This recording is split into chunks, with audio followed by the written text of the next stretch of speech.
सभी को मेरा नमस्कार। और आज की जो क्लास है, आज हम देखेंगे एक नया टॉपिक, नया मुख्य बिंदु जो है जैन धर्म। अब से जो पिछली क्लास आपने देखी होंगी उसमें देखा होगा बौद्ध धर्म। बौद्ध धर्म में आपने 2 क्लासों में देखा बौद्ध धर्म किस तरीके से उसका उदय हुआ, किस तरीके से महात्मा बुद्ध का जन्म हुआ, और आगे चलकर आपने क्या देखा, उनके और महत्वपूर्ण जितने भी बिंदु थे सभी आपने एग्जाम के ओरिएंट देखे थे। ठीक, आज की जो क्लास है, आज हम स्टार्ट करने जा रहे हैं क्या, जैन धर्म। ठीक, जैन धर्म मतलब जैनिज्म को आज पढ़ेंगे, जैन धर्म कैसे बना, सेम वैसे ही जैसे इसका संक्षिप्त परिचय को देखेंगे, जैन धर्म के बारे में और अन्य महत्वपूर्ण बिंदुओं को भी देखेंगे। देखो जैन धर्म में आपने सबसे पहले जो पढ़ना है, आपको एक चीज याद रखनी, वो है तीर्थंकर। ठीक, एग्जाम के लिए इंपॉर्टेंट है तीर्थंकर। वो आपसे पूछ सकता है तीर्थंकर किस धर्म से संबंधित है, तो जैन धर्म से। आप अगर जो जैन धर्म को पढ़ रहे हैं तो आपको तीर्थंकर पढ़ने पड़ेंगे 24। भाई इतने तो पढ़ने पड़ेंगे एग्जाम के लिए 24, लेकिन हमारे एग्जाम में 24 आते ही नहीं है। आते कितने हैं, हम उन्हीं को देखेंगे। हमारे एग्जाम में सबसे पहले याद रखना है फर्स्ट, पूछे आपसे पहले तीर्थंकर यानी कि फर्स्ट तीर्थंकर कौन थे, तो याद रखना पहले जो तीर्थंकर है जैन धर्म के हैं उनका नाम है ऋषभदेव। कौन है, ऋषभदेव। और इनको एक और नाम से जाना जाता है, वो है आदिनाथ। ठीक, यहां तक आपको समझ में आया। पूछे जैन धर्म के पहले तीर्थंकर कौन है, तो ऋषभदेव। उनको किस नाम से जाना जाता है, आदिनाथ के नाम से। ठीक, पूछे आपसे जैन धर्म के 23वें तीर्थंकर कौन है, 23वें, हमारे एग्जाम के लिए इंपॉर्टेंट है वो, जिनका नाम क्या है, पार्श्वनाथ। कौन है, पार्श्वनाथ। और याद रखना ये कौन थे, ये राजा अश्वसेन के पुत्र थे।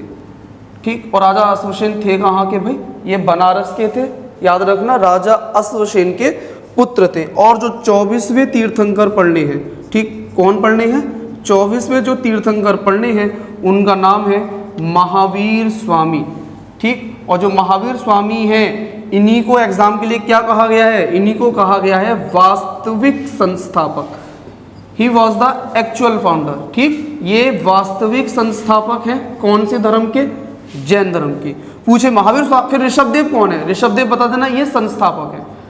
ठीक, पूछे आपसे जैन धर्म के पहले तीर्थंकर ऋषभदेव जो कि संस्थापक है। पूछे 23वें तीर्थंकर पार्श्वनाथ जो राजा अश्वसेन के पुत्र थे। और पूछे 24वें तीर्थंकर महावीर स्वामी थे जो कि जैन धर्म के वास्तविक संस्थापक माने जाते हैं। बात करें पार्श्वनाथ की, किनकी बात करें एग्जाम के लिए, पार्श्वनाथ की, तो आपको याद रखना है कि जो पार्श्वनाथ हैं वो क्यों महत्वपूर्ण है, तो इन्हीं पार्श्वनाथ के बारे में एग्जाम में बताया गया है। क्या भाई, आपने देखा होगा जो शैव धर्म है, वैष्णव धर्म है, जैन धर्म है, बौद्ध धर्म है, जितने भी धर्म हैं और जितने भी आप धर्मों के उन प्रमुख तीर्थ स्थलों को भी देखेंगे, भाई कौन सा तीर्थ स्थल किस धर्म से संबंधित है, तो आपको पता होना चाहिए कि जो जैन धर्म आप पढ़ रहे हो वो जैन धर्म से संबंधित वो कौन सा प्रमुख तीर्थ स्थल है जो आपके एग्जाम के लिए इंपॉर्टेंट है। भाई वो है समेत पर्वत।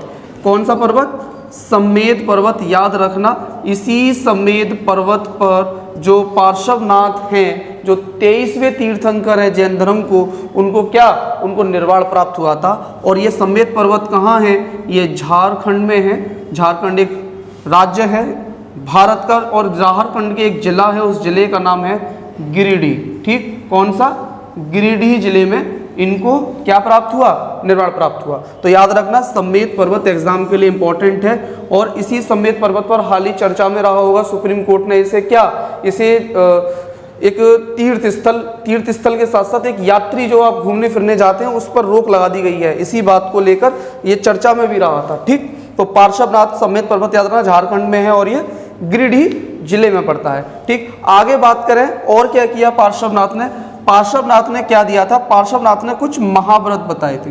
ठीक, कुछ अणु व्रत बताए थे। तो याद रखना पार्श्वनाथ ने बताए थे 4 महाव्रत या अणु व्रत। उन चारों को एग्जाम के लिए आपको आगे बताएंगे, जैसे सत्य, अहिंसा, अस्तेय और अपरिग्रह। इस तरीके से ये चारों सेम के सेम महाव्रत कहाँ हमें दिखाई देते हैं, बौद्ध धर्म में भी दिखाई देते हैं। और अब हम देखेंगे क्या, अब हम देखेंगे जैन धर्म के बारे में। और जैन धर्म में भी किसके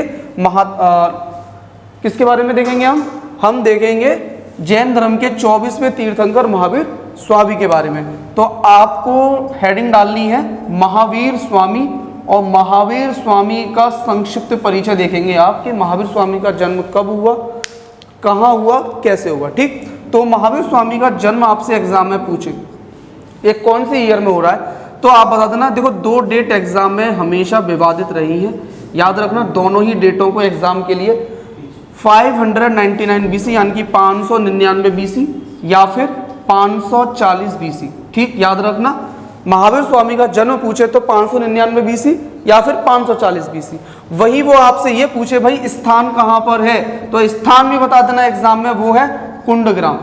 और पूछे कुंडग्राम कहाँ है, तो वैशाली।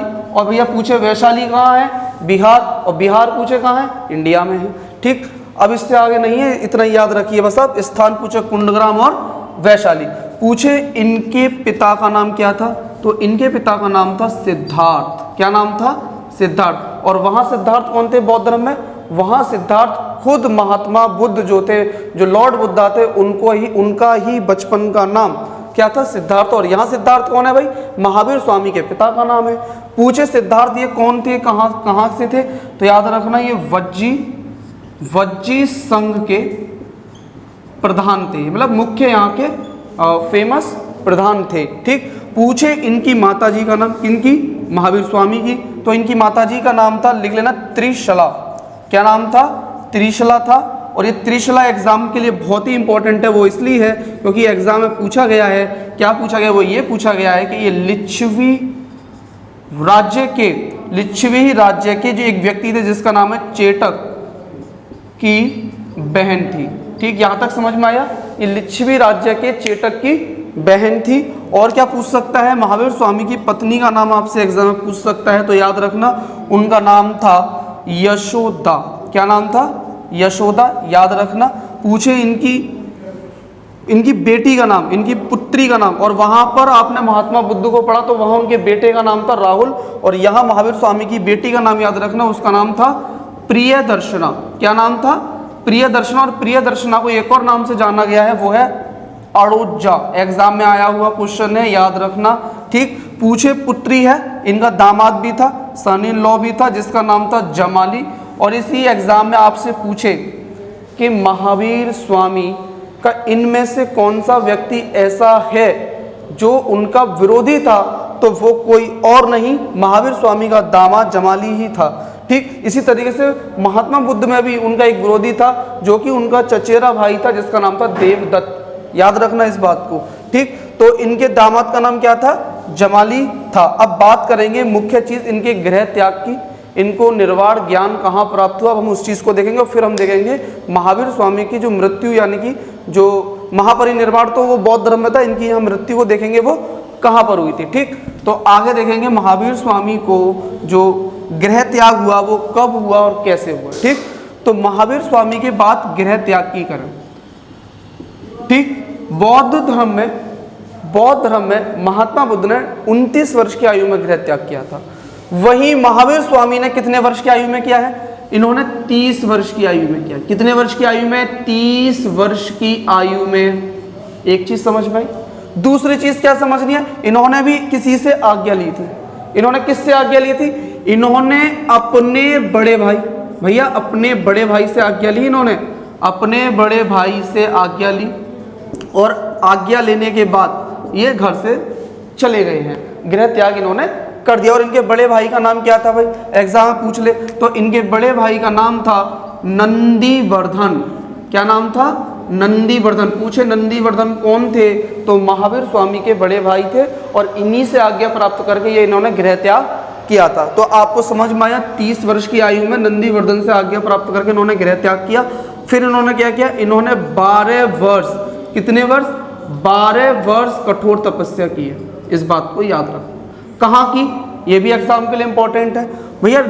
जरंभिका ग्राम, मैं स्थान बता रहा हूँ कहाँ 12 वर्ष इन्होंने तपस्या की है एग्जाम के लिए। ठीक, तो पूछे जरंभिका ग्राम, ठीक, और ऋजुपालिका नदी कहाँ पर, ऋजुपालिका नदी के तट पर, और उनको बोधि वृक्ष यानी कि पीपल वृक्ष, किनको? महात्मा बुद्ध को। इनको किस वृक्ष के नीचे? भैया इनको हुई थी साल वृक्ष के नीचे। साल वृक्ष के नीचे इनको क्या प्राप्त हुआ था? इनको ज्ञान कह सकते हो या निर्वाण कह सकते हो, प्राप्त हुआ था। बात समझ में आई इतनी सी? आपको क्या गृह त्याग में आपको क्या समझ में आया महावीर स्वामी का? 30 वर्ष की आयु में गृह त्याग किया, अपने बड़े भाई से आज्ञा ली, जिनका नाम क्या था? नंदीवर्धन। 12 वर्ष कठोर तपस्या की है। और कहां पर तपस्या की? जरंबिका ग्राम में की, ऋजुपालिका नदी के तट पर की, साल वृक्ष के नीचे। इनको क्या प्राप्त हुआ? इनको ज्ञान और निर्वाण प्राप्त हुआ। अब बात करेंगे महावीर स्वामी की मृत्यु के बारे में कि भाई इनकी जो मृत्यु हुई थी कहां पर हुई थी। इससे पहले हमने महात्मा बुद्ध को पढ़ा, उनकी मृत्यु कहाँ हुई थी? भैया आपको बताया था हिरण्यवती नदी के तट पर। ठीक, उनके शिष्य ने उनको बुलाया, चुंद ने, वो वहां पर गए, सूकर माधव नामक भोज्य सामग्री खाई, जिसे खाकर उनको अतिसार नामक रोग हो गया और 80 वर्ष की आयु में उनकी मृत्यु हो जाती है। और वो स्थान कहाँ पर है? जो मल्ल थे, जो मल्ल एक जनपद था, वहाँ के जो जगह थी जिसका नाम है कुशीनगर, में उनकी मृत्यु होती है। वहीं बात करें महावीर स्वामी की, तो महावीर स्वामी की मृत्यु कहाँ होती है? तो महावीर स्वामी की मृत्यु आपसे एग्जाम में पूछे, ठीक, 2 डेट इनकी जन्म की दिखाई देती है हमें, तो 2 डेट भी यहाँ पर एग्जाम के लिए आ जाए तो 527 BC एग्जाम में दिखाई दे या फिर 468 BC में। एक तो ये याद रखना, कितने वर्ष की आयु में? 72 वर्ष की आयु में इनकी क्या होती है? मृत्यु होती है। कहाँ होती है? मल्ल जनपदी था, मल्ल के राजा अश्वसेन के पुत्र, मल्ल के राजा सुस्तपाल, अश्वसेन नहीं, अश्वसेन तो भाई पार्श्वनाथ के पिता थे, ये तो सुस्तपाल आ गया। तो याद रखना मल्ल के राजा सुस्तपाल के यहाँ इनकी क्या हुई थी? मृत्यु हुई थी। और कौन सी जगह? वो जगह थी पावापुरी। तो याद रखना कुशीनगर में महात्मा बुद्ध की और पावापुरी में महावीर स्वामी की। और बात करें लास्ट पॉइंट आपको एक और बता देते हैं, वो है महाव्रत या अणुव्रत, जो हमारे एग्जाम के लिए बहुत ही फेमस हैं। ठीक, जैन धर्म में हमें कितने महाव्रत कितने अणुव्रत बताए गए हैं? टोटल पूछे आपसे तो 5, लेकिन अभी मैंने 4 बताए थे। वो 4 किसने दिए? पार्श्वनाथ ने। तो एक कैसे बढ़ गया? वो एक ऐसे बढ़ गया जो महावीर स्वामी आप पढ़ते हो, उन्होंने एक महाव्रत खुद दिया है। तो याद रखना 4 किसने दिए? पार्श्वनाथ ने दिए थे। 1 किसने दिया? महावीर स्वामी ने दिया। तो जो पहला, दूसरा, तीसरा, चौथा, यानी कि पहला दूसरा कौन से है? सत्य, अहिंसा, अपरिग्रह और अस्तेय। एक बार आप इनके मतलब समझना। सत्य भाई सभी को सदा सत्य बोलना चाहिए। भैया आप में से कोई तो बोलता ना होगा, लेकिन इन्होंने बोला था, क्या बोला था? कि सभी को सदा सत्य बोलना चाहिए। अहिंसा, किसी से हिंसा नहीं करनी, भैया मारना पीटना नहीं है किसी को, इन्होंने ऐसा बोला है। सिर्फ इन्होंने अहिंसा की बात करी। अपरिग्रह, इन्होंने बोला ज्यादा संपत्ति इकट्ठी नहीं करनी है। इन्होंने बोला अस्तेय, चोरी नहीं करनी। इन्होंने ये सब 4 महाव्रत दिए। लेकिन जो एक और बड़ा, उसका नाम है ब्रह्मचर्य। कौन सा? ब्रह्मचर्य। इन्होंने बोला ब्रह्मचर्य का जीवन व्यतीत करना चाहिए। तो इस तरीके से 5 महाव्रत अणुव्रत हमारे इस जैन धर्म में बताए गए हैं। तो यहाँ तक हमने देखा क्या? जैन धर्म के संक्षिप्त परिचय को देखा, ठीक है, महावीर स्वामी को देखा, पार्श्वनाथ को देखा और ऋषभ देव को देखा। आगे की जो क्लास होगी उसमें हम क्या देखेंगे? उसमें देखेंगे जैन धर्म से और भी महत्वपूर्ण बिंदु जो हमारे एग्जाम के अब तक के पिछले जो भी एग्जाम में आ चुके हैं उन पर भी चर्चा करेंगे। ठीक, उम्मीद करता हूँ आपको क्लास बहुत अच्छी लगी होगी। सभी को मेरा फिर से नमस्कार।